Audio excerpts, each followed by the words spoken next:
es viernes 20 de noviembre de 2020 y hoy nos encontramos en su programa favorito, La Nota del Cuervo. La verdad es que es un gusto para mí compartir la mesa el día de hoy con mis amigos. Larios, ¿cómo te encuentras? Pues bien, un poquito malo de la garganta. Yo creo que ya vas a traer corona. ya es Hay que cuidarnos porque son efectos del clima, ¿no? Está haciendo mucho frío hoy en la ciudad. En estas épocas muchos enfermamos de la garganta, de gripa. Y bueno, me tocó esta vez. Pero Cuervito, ¿cómo te encuentras? Yo bastante bien. Yo si no vengo enfermo, no traigo coronas ni nada. Más que las de los dientes, ¿no? Estamos felices el día de hoy. Isa, ¿cómo estás? muy bien, muchas gracias. Pues muy contenta de compartir con ustedes un programa más juntos en esta tarde fría para disfrutar, quedarse durmiendo en casita un ratito. Muchas gracias a Richard y a Javier que nos ayudan como siempre en los controles. Sin ellos esto no podría ser una realidad. Y la verdad es que estamos muy contentos porque hoy tenemos un tema muy, muy especial. Pues hace más de 100 años atravesamos por un conflicto muy complicado y que de cierta forma pues esta discusión, pero prácticamente nos ayudó a tener las bases de lo que hoy conocemos como nuestra política mexicana. Por ello, el día de hoy tenemos un súper invitado de lujo, como todos los programas. Isa, ayúdame por favor a presentar a nuestro gran invitado del día de hoy. Claro que sí, pues es un gustazo de verdad presentar a un amigo, a un compañero de trabajo. Doctor Emanuel, qué placer de verdad tenerlo aquí con nosotros. Pues amigos, miren nada más a quien tenemos aquí. Tenemos a el doctor Emanuel Rodríguez López. El doctor es licenciado en Historia por la UAP. Tiene maestría y doctorado en estudios novohispanos por el Centro de Investigaciones y Estudios Superiores en Antropología Social, CIESAS. Es también miembro fundador del Consejo Municipal de la Crónica, profesor investigador en el Colegio de Historia de la UAP y candidato del Sistema Nacional de Investigadores de CONACYT 2021-2023. Nada más y nada menos, doctor Emanuel, bienvenido a su programa. Al contrario, muchísimas gracias a todos por la invitación. Pues me siento muy honrado y bueno, pues a compartir un poquito y a reflexionar sobre todo, ¿no? De esta situación tan crítica en la que nos encontramos como país. Claro que sí, yo creo que estamos pasando por una situación pues que la verdad a todo mundo sí nos atrae al tema porque de cierta forma nos hace reflexionar mucho, sobre todo con lo que estamos pasando actualmente, ¿no? Como bien lo dijo el doctor, y que hoy nos va a ayudar a despejar muchas dudas. Pues vamos a entrarle todos, ¿no? Chicos, vamos a poner una pregunta sobre la mesa importante. ¿Qué es la revolución y cómo surge? ¿Quién es el buena pregunta. ¿Quién responde? Esa es la mejor pregunta. Yo creo que, al igual que como ya lo hablamos en algún momento sobre la independencia, viene siendo nuevamente el hartazgo social, ¿no? 100 años después, pero ahora con ¿cómo le llamaban a Porfirio Díaz? Era un dictador. Un dictador.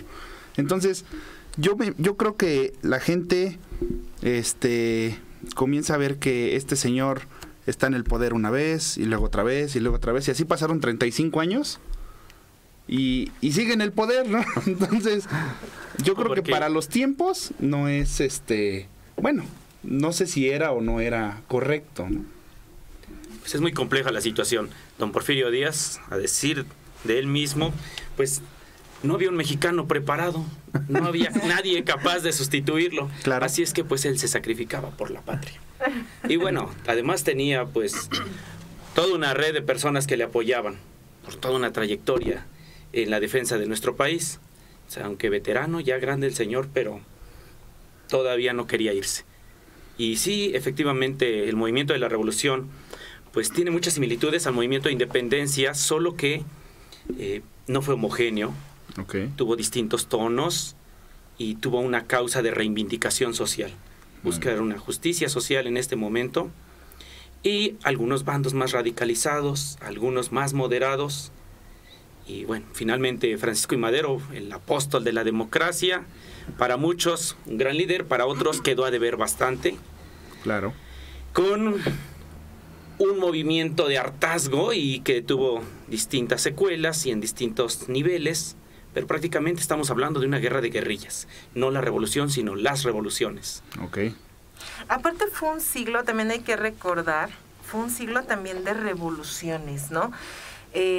También durante, pues más o menos por ese tiempo tenemos la revolución, por ejemplo, la revolución rusa, también que hubo una gran transformación, ¿no? Los famosos bolcheviques, el comunismo, el surgimiento del comunismo, ¿no? Ya en un país, ¿no? Ya establecido. Tenemos años más adelante la revolución china, se presenta también más adelante la revolución cubana, y entonces es un siglo de muchas revoluciones, el 20, un siglo de transformaciones, y lo mismo le pasa a México, ¿no? Si nosotros analizamos la palabra revolución, pues la palabra revolución significa cambio total, ¿no? Es una transformación. ¿Ustedes creen realmente que haya habido una transformación total? ¿Realmente lo creen? Mira, yo creo que a partir de ese momento, o sea, porque estamos hablando que inicia en 1920, pero no sabemos cuándo termina, ¿no? Todavía 1910. Perdón, 1910. Sí. Me confundo por el año. Son 110 años. Pero ya. eso le pasa a todos, Sí, no, eso sí, le pasa a todos. Perdón. Nosotros que somos maestros de historia, le pasa también muy seguido también a mis alumnos, por eso a la vez no me sorprende tanto, no nos Yo también sorprende. he dicho disparates. Porque sí, de repente dicen 1810, 1910, y así, nos confundimos un poco, pero es completamente normal, ¿no? Al final de cuentas también es parte de... Pero el fondo es el mismo, ¿no? ¿Realmente hubo un cambio? Sí, es lo que te comentaba, o sea, comienza en 1910, pero no sabemos cuándo termina, ¿no? Algunos dicen terminó en el 17, en el 18, en el 20, en el 30, en el 40. En realidad no sabemos si de verdad esa revolución termina en algún momento. Se dice que sí, Hay una gran discusión entre los historiadores. Entre los historiadores, pero al final sabemos que a partir de ahí se sientan las bases. ¿Para qué? Para una democracia, vamos a decirlo así.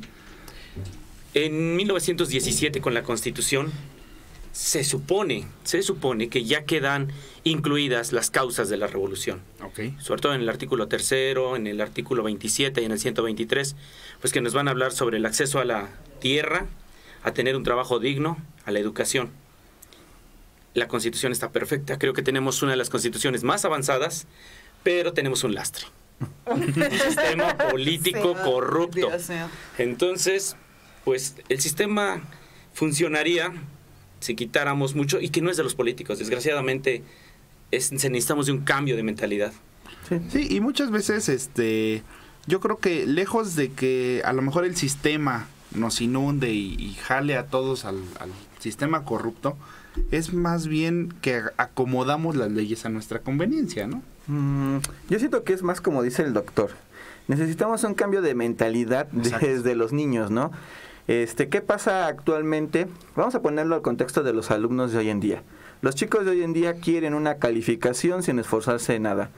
Las personas de nuestra generación se ponía papá, mamá con una chancla, un cinturón y aprendes porque aprendes. Sí. Ay, los 8 sabían súper bien. Sí. Ahora ya se sienten tristes y sacan un 8 Sí. como si fuera el fin del mundo. Sí.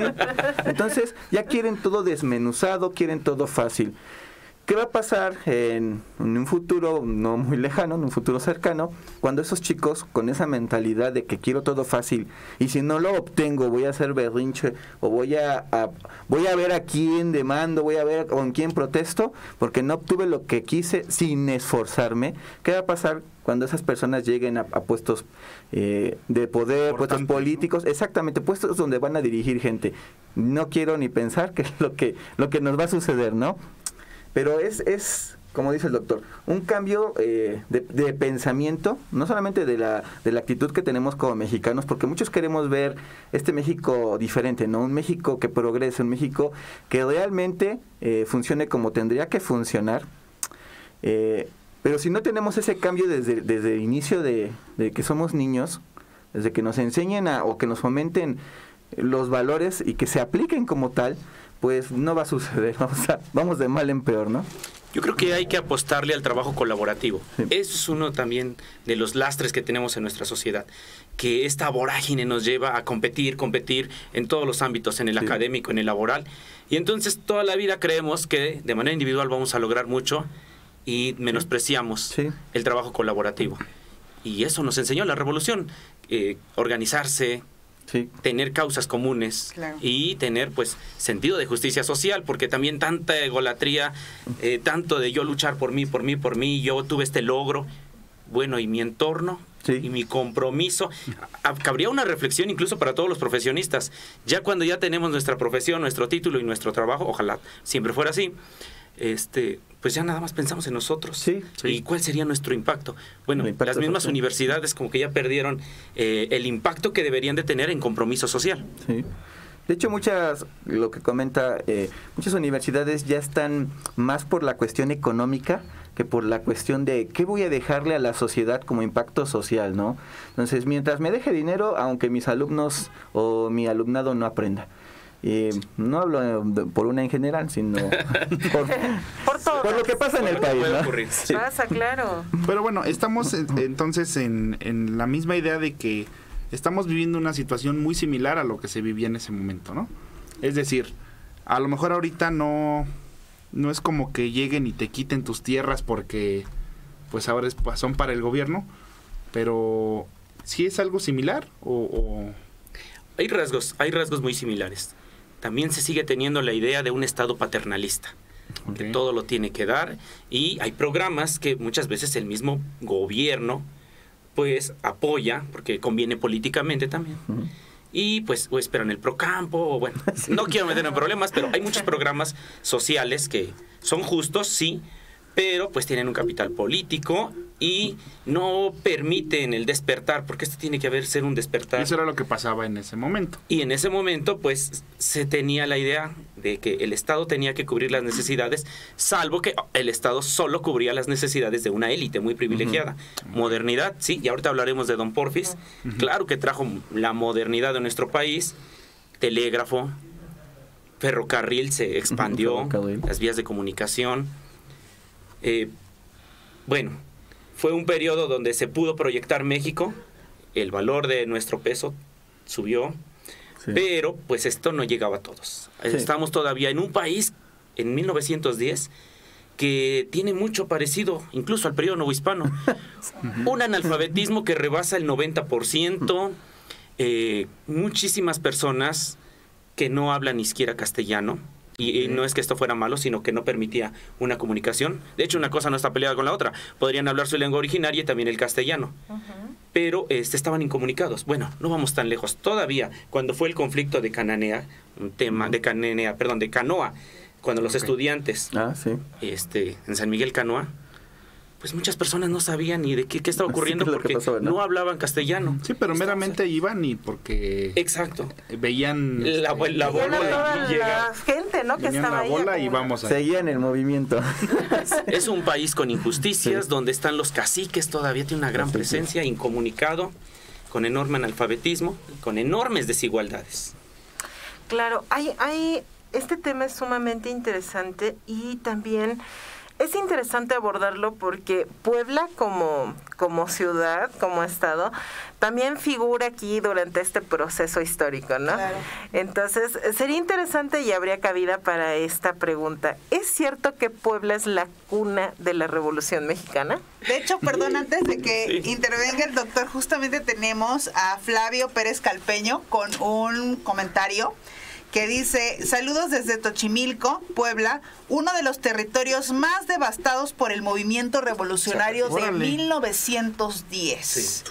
Supongo que debe ser amigo de usted, doctor. Sí, tiene una finca muy linda allá en Xochimilco. Bueno. Y yo creo que hay experiencias personales desagradables, porque también vemos un lado de la moneda, pero hay que ver también el otro, ¿no? El otro lado de la moneda, ¿no? Que hubo desgracias humanas. Claro. Y son vidas. Y bueno, también las revoluciones no se hacen con el por favor. Sí, no. Tienen que ser fuertes. Es un movimiento de fuerza. Ahora, respecto a Puebla, si fue la cuna, sí y no. Sí, porque es un movimiento que se viene gestando incluso antes de los hermanos Cerdán. Okay. Antes de esta masacre que ocurrió allá en la famosa calle de Santa Clara, en la 6 Oriente, 206.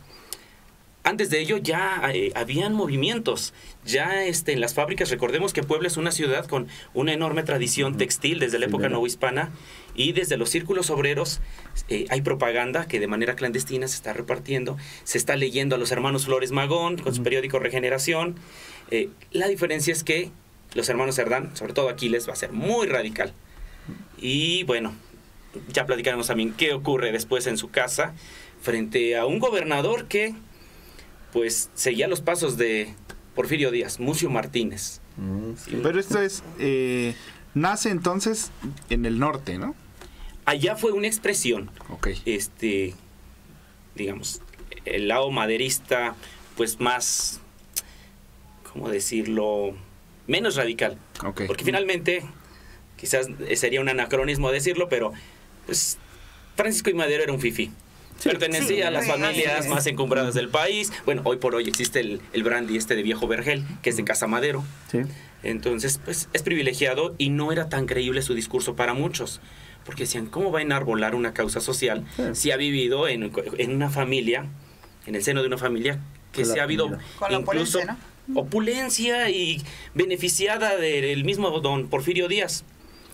Pero hay radicales como Praxedis, como también Flores Magón, que por cierto, la mamá de los hermanos Flores Magón era poblana. Okay. Un gran dato. Y se empiezan a organizar aquí los obreros y después los campesinos, pero sobre todo en la ciudad de Puebla, obreros. Muy bien. Y esto es porque sabemos que se tenían jornadas de 12, 16 horas de trabajo, y que también, pues yo creo que eso ahora lo vemos, ¿no? O sea, después de 12 horas de trabajo, pues ya llegas muerto a tu casa. Ahora imagínate todos los días y sin descanso y sin vacaciones. Hombre, que es lo peor. Creo que esa explotación sigue. Sí. El dolor de cabeza. Pues digamos que sigue, pero ya está estipulado que no lo puedes hacer, ¿no? Ya está un poquito. Y fíjense que ahorita que mencionan precisamente sobre que Francisco I. Madero era una persona acaudalada, recordé que también en aquellas épocas, en 1800, con el libertador de América, Simón Bolívar, en una clase que él tuvo, le dijeron, bueno, ¿y cómo se gana una revolución? ¿No? ¿Cómo se gana una guerra? Y le decían con un factor muy importante. Son tres factores importantes. El primero, dinero. El segundo, dinero. Y el tercero, dinero. Entonces, de cierta forma, sí había razón de que también Francisco I. Madero se levantara. Tenía algo importante. ¿Qué era eso importante? Dinero. Sí. Porque también hasta para una lucha hay que financiarla. Y también hay la importancia de la familia Cerdán, que también no era una familia cualquiera. Sí. Bueno, su abuelo, Cástulo Alatriste, gobernador de Puebla, fervoroso liberal, y que terminó muerto allá por Izúcar de Matamoros. Hay una tradición, tiene mucho que ver la familia, pero hay recursos. Sí. La familia, el seno de la familia, y también los familiares políticos. La familia de los Cerdán estaba emparentado, pues tenían nexos con familias que tenían fábricas, ferreterías, y esto pues permitía mover recursos materiales y recursos humanos. Sí. Pues tan solo en donde vivían, ¿no? Cerca del primer cuadro de la ciudad, que es precisamente la 6 Oriente, si mal no recuerdo. Ahí está ubicada la casa de los hermanos Cerdán, ¿no? Entonces... 3 calles del Palacio Municipal. En sus narices estaban haciendo todo. Claro, y es muy emocionante porque también cuando ellos tenían el armamento escondido, ¿no? Y como muy cuidándose de todo para que no saliera nada mal, ¿no? Y pues desgraciadamente, como en todas partes, ¿no? Siempre hay gente que nada más está sin qué hacer. No falta un chismoso. Exactamente, y dan el pitazo, ¿no? Algo está pasando en esta casa. Y pues sí, algo estaba pasando, ¿no? Y no nada más era la situación de hacer un levantamiento porque sí, sino también volvemos a lo mismo, el hartazgo de la gente, el hartazgo de todo lo que estaba sucediendo, porque Porfirio Díaz gobernó desde 1877, más de 30 años en el poder. Sí. Solo le permitió a su compadrito Manuel González Sí, ahí un Manuel relevo González. en lo que regresaba. Sí, o sea, todo un fanático de estar en la silla presidencial. Y entonces todo esto se programa. Entonces, Puebla inicia con este movimiento el 18 de noviembre de 1810.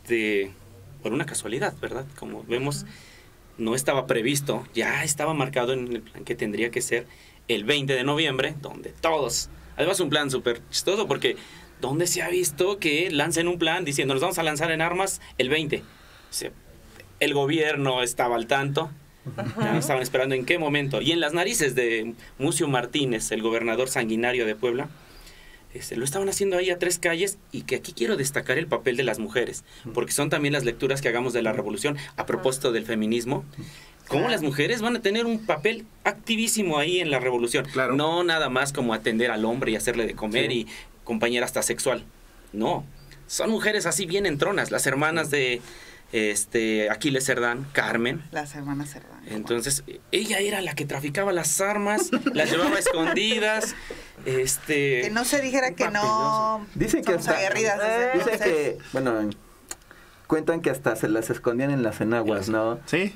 Sí, Eso es lo chistoso. ¿Dónde el las pudor, guardaban? ¿quién se iba a atrever a levantarle las enaguas a una chica? Claro. Y a una chica bien, porque era una chica ¿no? de familia bien, nieta de un gobernador y de otro gran personaje que fue Manuel Cerdán, que llegó de Veracruz y que eran personas muy letradas. Eso fue lo que impulsó mucho, que no nada más se dejaban llevar, sino que había convicción. Sí. Todo lo que leían del anarquismo estaban muy convencidos. Y acá viene otro elemento importante, aparte del dinero, aparte de la política, el conocimiento. El conocimiento es importantísimo, ¿no? Personas letradas, personas que supieran qué era lo que se necesitaba también en ese momento, ¿no? Yo creo que es importante mencionarlo, que no es nada más levantarse por levantarse, sino saber el por qué y tener esas bases, porque al final, si es bien cierto, la revolución, una de las primeras enmiendas, por así decirlo, de la revolución es tirar o derrocar el gobierno que estaba ahí, pero después, ¿qué vendría? ¿Qué pasaría, no?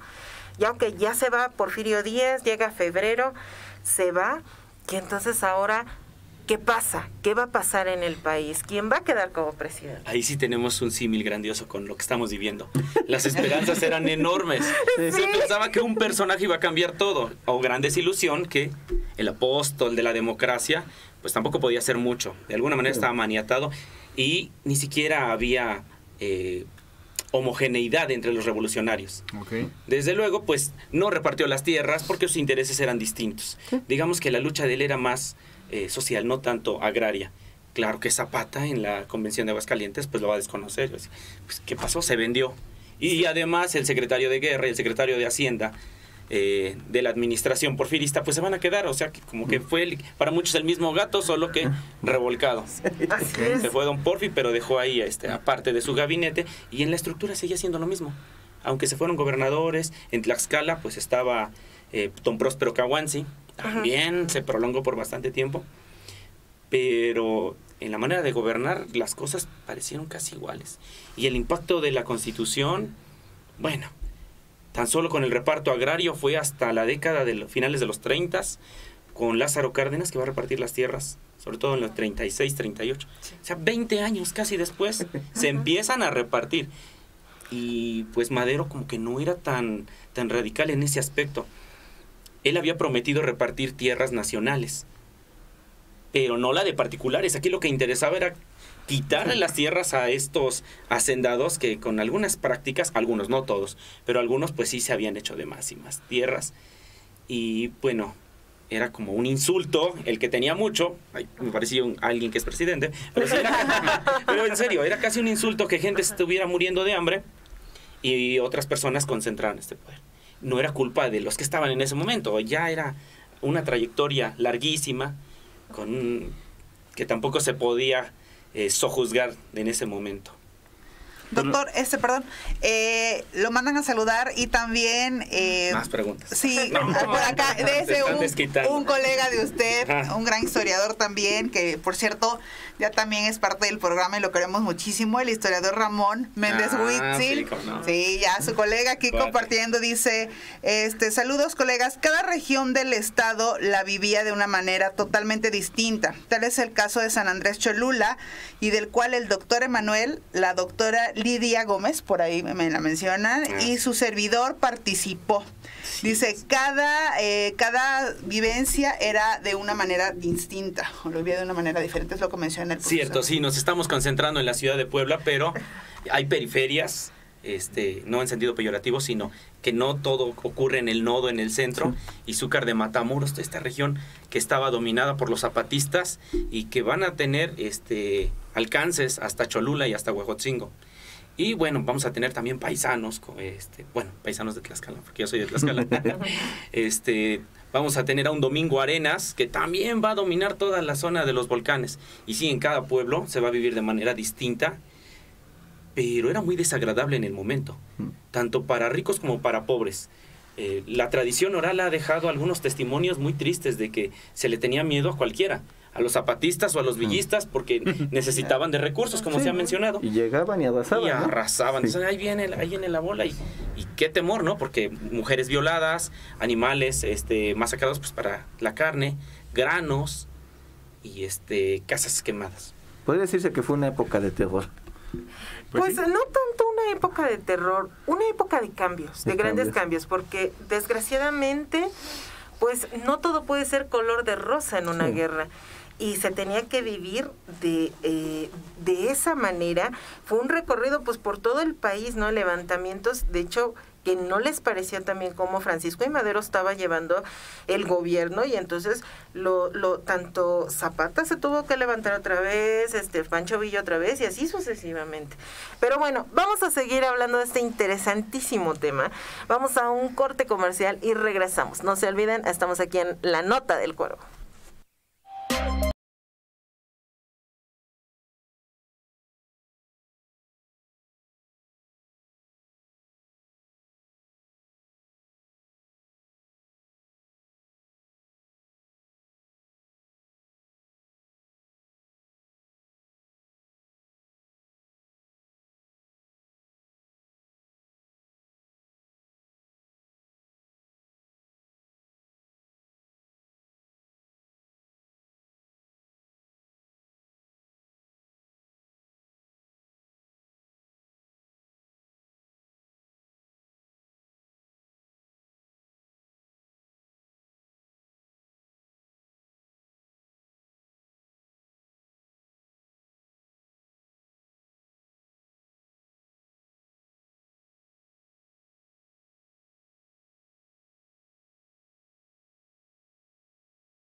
Bueno, ya estamos aquí de regreso en su programa La Nota del Cuervo. Hay que recordarles, amigos, que ya tenemos canal de YouTube. Nos pueden buscar igual como La Nota del Cuervo, donde vamos a ir subiendo contenido, cápsulas y temas interesantes. Y bueno, todos los programas, claro. Isa, ¿cómo vamos en redes sociales? Pues muy bien, muchas gracias a toda la gente que ha hecho preguntas. Doctor, tenemos una pregunta muy interesante por aquí. Y dice, que no nos mate. No, creo que no sé. ¿Por qué conmemoramos o le damos más importancia a la independencia que a la revolución? ¿Por qué será? ¿Lo cree o usted lo cree de esta manera? Y mucha gente puso, sí es cierto, muy buena pregunta. ¿Por qué será? Considero que porque la independencia significa emancipación. Claro. Y entonces es como un mensaje que se manda al exterior de México se manda solo. O sea, te liberas al final de cuentas, ¿no? O sea, yo siempre lo he tenido con la manera de emancipar, liberar, como cortarte como que unas cadenas. Pero ya veremos que no es así del todo, desgraciadamente. Por supuesto. Nada más que se caiga el peso mexicano frente al dólar. ¿Qué hacemos? Totalmente. Pero en ese momento el peso agarró mucha fuerza, sí. ¿no? O sea, incluso... Y no era de níquel ni de las baratijas que ahora tenemos. No, era de plata. Ahora representan, pero no era. Y en ese entonces era plata. Sí, más o menos algo así leí, que incluso no sé en qué momento metieron una moneda como alternativa, precisamente por... Algo pasó en un punto de la revolución donde no entró, no era la moneda normal, sino... ¿La moneda de plata? No, bueno, más bien era un billete que decía... El papel moneda, exactamente, el papel moneda. Pero el billete decía gobierno... De Chihuahua. No, como cuando la persona no es oficial, digamos, no recuerdo bien el término. Genuino. O sea, no era genuino lo que decía el billete, decía algo así, pero, o sea, metieron una moneda alterna porque no, precisamente algo teníamos ahí con el peso mexicano que estaba, no sé si cayendo, ¿no? Pero... Bueno, resulta que varios estados sacan su papel moneda, entonces hay diferentes tipos de billetes. Bueno, porque a mí me gusta mucho la numismática, entonces cada diferentes estados sacan sus versiones de papel moneda, pero realmente el que tenía valor y el que la gente consideraba como el oficial era la moneda de plata. Siempre la plata ha tenido un valor en México y bueno, somos de los países privilegiados que tenemos bastante plata. Mucha plata. Sí, realmente si quisiéramos actualmente tener monedas de plata, se podría sostener esta economía. El problema, bueno, pues es situaciones políticas. Sí, exactamente. Aquí en Puebla, por cierto, teníamos el Banco del Oriente. Sí. Sí, claro. mira, ya lo encontré, decía Gobierno Provisional de México. Entonces dice... Y tal cual como provisional, pues no. Exactamente, porque decía que se emitió una nueva moneda que estuvo en circulación tan solo unos meses. Yo me imagino que es como dice Larios. Es esa situación, ¿no? Ajá, que cada quien tenía sus papeles moneda. Exacto. Pero circulaba la moneda de plata, que era la que en algunos estados, bueno, casi en la mayoría valía. Esa era a veces los billetes, por ejemplo, los de Chihuahua o los de otros estados, no los hacían válidos por ejemplo, si traían billetes de Chihuahua con Puebla, no valían. Pero sí valía la moneda de plata. Y en algunos casos la de oro, porque también hay pesos de oro. Muy bien. También si llegaba algún gobernador con aspiraciones distintas, pues no tomaba en cuenta esa moneda y ya no la tomaba válida. Sí. Como quiera, eran muy pocos los que podían tener acceso. En la vida rural, nos menciona, por ejemplo, el historiador Luis González y González, que pues en la vida rural todo transcurría a través del intercambio. Sí. Tener monedas de plata era casi nada más como por ostentación. Sí. Pero pues había el intercambio, yo cambio unos productos por otros productos. Incluso las tiendas de raya, ¿no? Todavía existían. Y utilizaban monedas alternas, a veces hasta pedazos de madera, pedazos de cuero, pedazos de metal. Algo curioso con esa época es que todavía la gente comercializaba con los reales de plata. Entonces los cuartos de real, medio real, los octavos de real, los reales, todavía la gente los guardaba. Tenían sus cajas donde guardaban sus monedas de plata, pero tenían estos reales que realmente surgieron en México y España le robó el logotipo de las monedas a México. Sí. Pero bueno, con la Constitución, ¿qué es lo que viene? O sea, ¿Muchas empresas que eran privadas se vuelven ahora nacionales? Bueno, ¿O cómo está ahí el asunto? de entrada se le da dominio a la nación sobre sus propios bienes. Y bueno, el proceso de expropiación va a ser muy largo.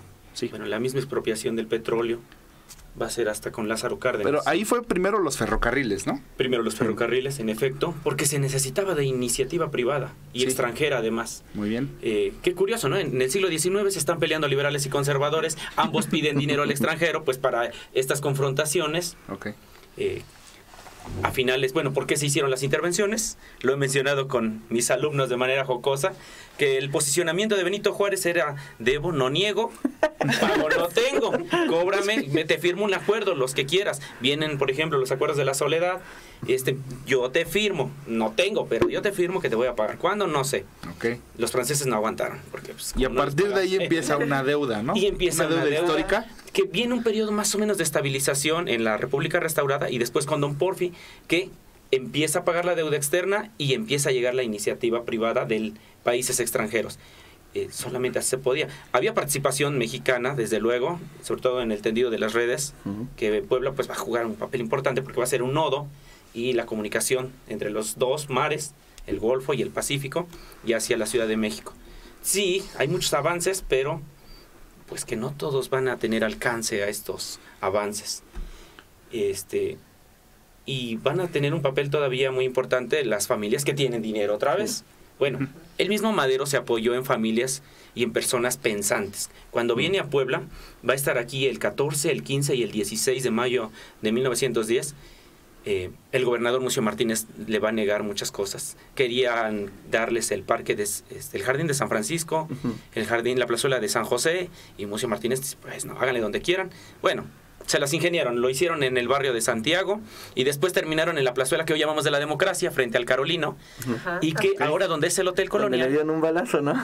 Sí, ahí el hotel, el jardín, bueno, pues este dueño de origen italiano pues está moviendo recursos, ahí lo reciben. Una anécdota padrísima es que al día siguiente, el 16 de mayo, va a comer en la casa de los hermanos Cerdán en su visita y va a elogiar a la señora Carmen, no la hermana, sino a la mamá, doña Carmen Alatriste, porque le hizo ni más ni menos que un pipián verde, un arrocito rojo y camote poblano. Así es que siempre se conquista por el paladar y Madero quedó conquistado por los poblanos por su rica gastronomía. Bueno, y después también el movimiento de los estudiantes del Colegio del Estado, hoy BUAP. Fíjate qué interesante, ¿no?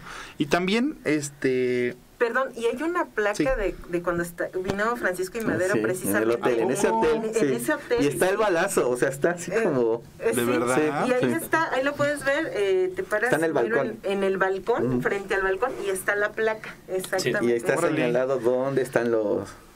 Sí, bueno, la marca del balazo. Que se tuvo, ¿no? Ajá. Pero también es importante señalar, ahorita que hablamos sobre esta parte, que don Francisco y Madero, pues precisamente volvemos a lo mismo, no cumple con las expectativas que se tenía sobre él, ¿no? Hay levantamientos, siguen estas personas entrando en una inestabilidad que hay en el país.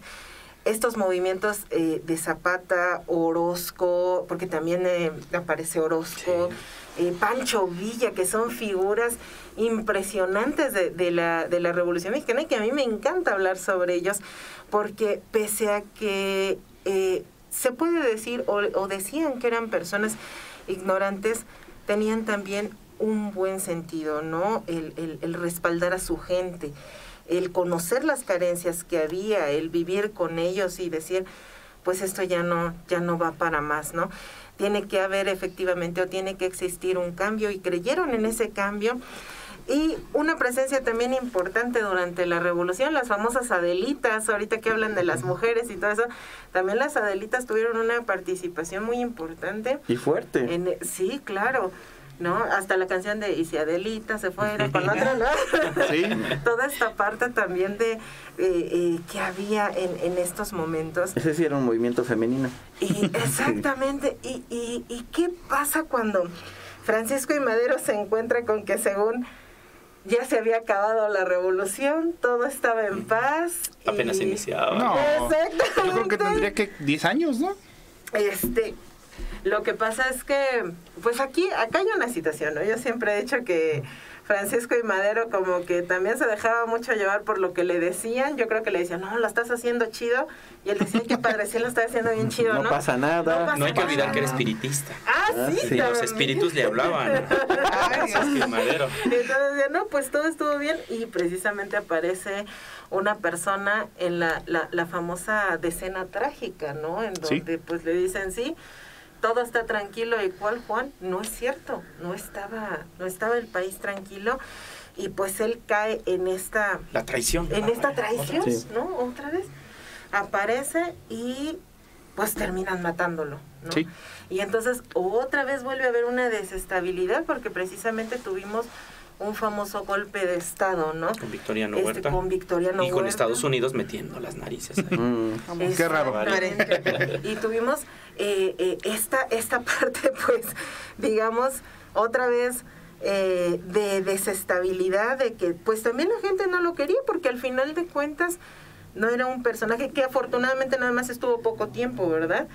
Y después de él, otra vez hay levantamientos, surgen estas situaciones, hasta que llega una persona que también, pues también es válido hablar, ¿no? Carranza. Llega Carranza, que también con él se lleva la famosa hasta convención de Aguascalientes, ¿no? Porque, Sí. corríjame usted, doctor, usted debe de saber más de eso que yo. Tampoco sabía lo Pero cuando Carranza decía que él quería, de cierta forma, como tener una estabilidad política, ¿no? Atacar primero lo político, y por el otro lado, pues estaban los revolucionarios diciendo, no, necesitamos comida, necesitamos, pues ahora sí que haya un buen reparto de tierras y una estabilidad en cuanto a las personas, ¿no? La situación social. Y entonces vuelve a haber esta desestabilidad, se lleva la convención en Aguascalientes.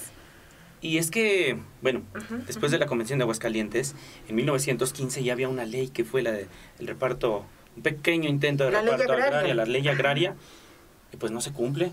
Entonces por eso no se cumplen las expectativas y todos se sienten defraudados y crecen los ánimos y hay brotes por todos lados. Bueno, el mismo Carranza después va a terminar fusilado en 1920. Y aquí bueno, en Puebla. En Puebla, en Tlaxcalantongo, justamente en la sierra. Pero ¿por qué? Otra traición, Sí. También por otra traición.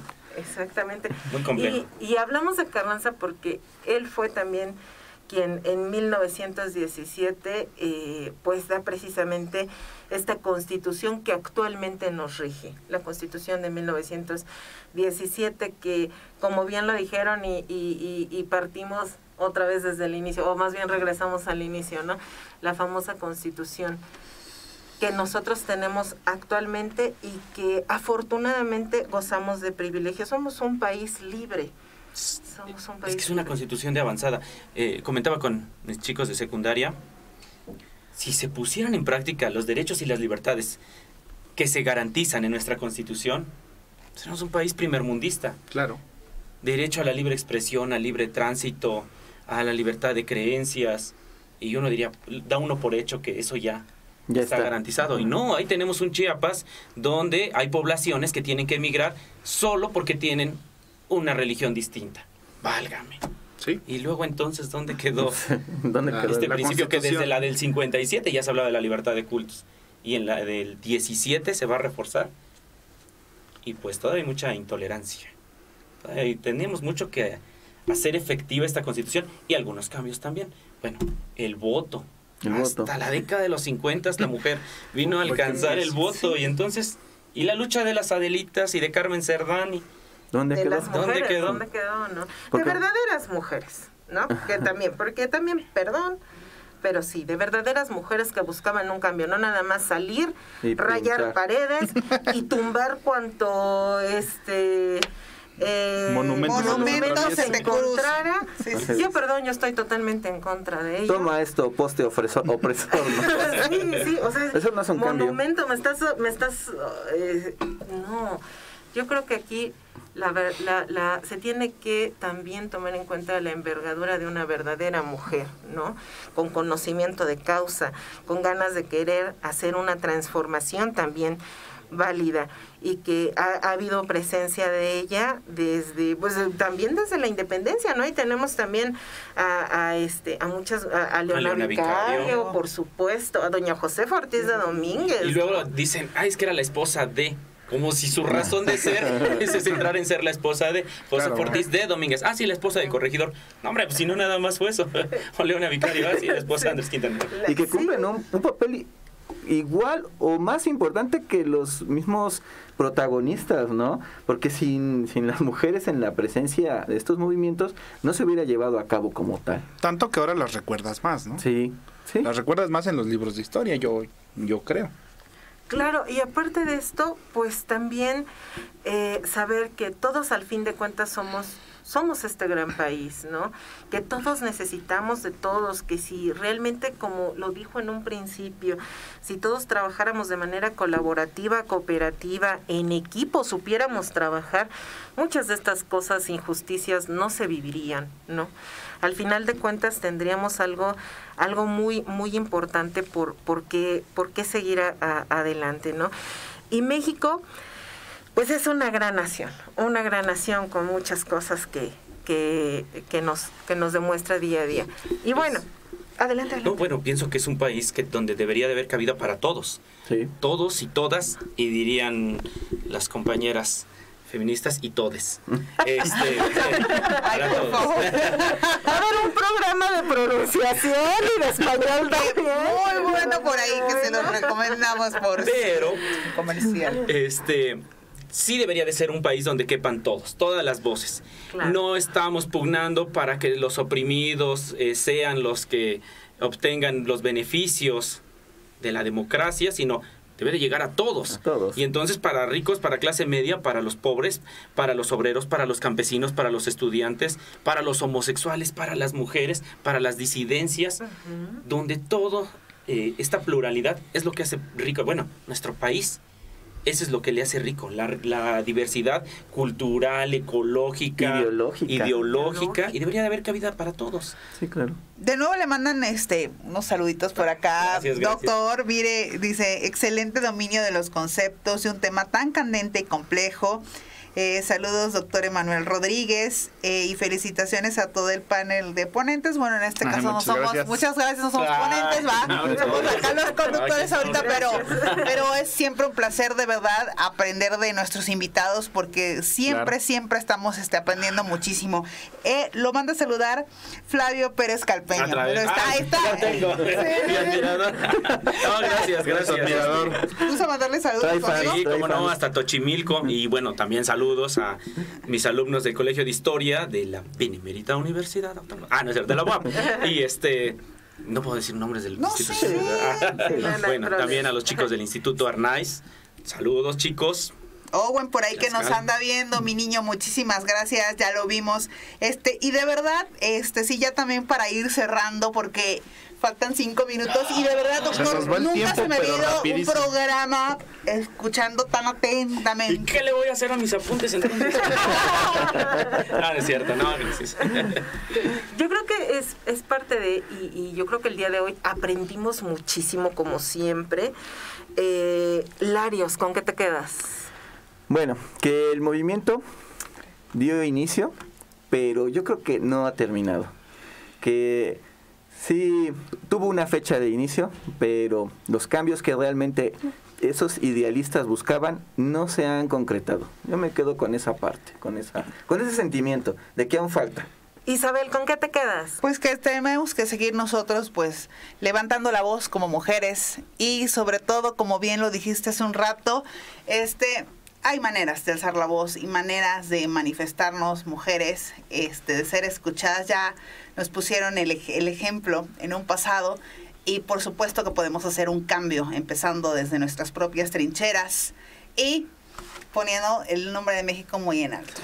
Claro, recordar esa palabra revolución. Seguimos en una transformación, ¿no? Cuervito, dato curioso de la semana. Claro que sí, pues hablando de ahorita la revolución, ¿recuerdan el lema Tierra y Libertad? Sí. Bueno, pues esta icónica frase de los revolucionarios, también llamados rebeldes, surge como parte de las acciones que forjaron este movimiento, las publicaciones en periódicos de los opositores. Es decir, los creadores de esta famosa frase Tierra y Libertad fue creada por Enrique y Ricardo Flores Magón, hermanos escritores, periodistas que publicaban en oposición al gobierno de Porfirio Díaz, razón por la cual fueron encarcelados y exiliados. Del periódico Regeneración. Claro. De otra red. Y hablando de re, pues yo me quedaría con la reflexión de que la historia no hay que aprendérsela, hay que resignificarla. Ay, qué hermosa. Resignificarla. Darles un nuevo significado, siempre hay que actualizar. Podemos sacar mucho, ¿no? Las mujeres, valorar el papel de las mujeres. Claro. No, yo ya la voy a adoptar para mis alumnos también, Resignificar. porque también siempre les digo, aquel que no conoce su historia está condenado a repetirla, ¿no? Y así nos vemos 100 años después. Si no la conocemos, chicos, personas que nos escuchan, vamos a volver a caer una y otra vez y hay que volver a apreciar esa historia y sacar las ganas y decir, pues todos somos México y hay que echarle ganas y no dejar a los que en algún momento también dieron la vida por nosotros porque creyeron en ese cambio. Tenían convicciones. Exactamente, y gracias a ellos nosotros gozamos de lo que actualmente tenemos a manos llenas, ¿no? Sobre todo de esa gran palabra, porque a mí me encanta esa palabra, libertad. Afortunadamente somos libres y yo creo que hay que quedarnos con eso. Pues muchas gracias a todos por habernos sintonizado. Los esperamos dentro de 8 días en su programa La Nota del Cuervo. Gracias a Richard y a Javier por estar con nosotros, por apoyarnos siempre y nos vemos por ansusmultimedios.com. Adiós.